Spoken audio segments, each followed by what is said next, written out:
এটা ছিল বাবিনের second birthday সেলিব্রেশনের video. আর দিনটা ছিল 28 জুলাই। আর সেলিব্রেশনটা হয়েছিল ওদেরই বাড়ি। তাইও সকাল সকাল আমাকে নিয়ে চলে গেছিল ওদের বাড়ি। গিয়েই দুজন মিলে ঘরটা সুন্দরভাবে ডেকোরেশন করছিলাম। আর কি মজাদার ব্যাপার ছিল বলো তো, যার বার্থডে সেই এবার আমাকে ডেকোরেশন করতে হেল্প করছে।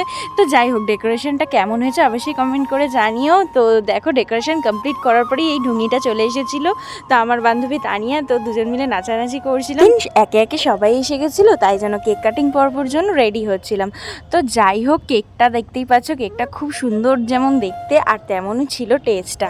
কেক কাটিং পর্ব চলছে, তো এর উপরে তোমরা বড় ব্লগ দেখতেই পাবে। তখন তোমাদেরকে শেয়ার করবো কারা কারা ছিল আর আমরা কেমন কি এনজয় করেছি। তো কেক খাওয়া চললো, তারপরেই ছিল গিফট দেওয়ার পালা। তো যাই হোক, ভিডিওটা কেমন লাগলো অবশ্যই কমেন্ট করে জানাবে। আর আমাদের মেনুতে কি ছিল জানো, ফ্রাইড রাইস আর চিলি চিকেন। তো ভিডিওটা এখানেই শেষ করলাম, টাটা।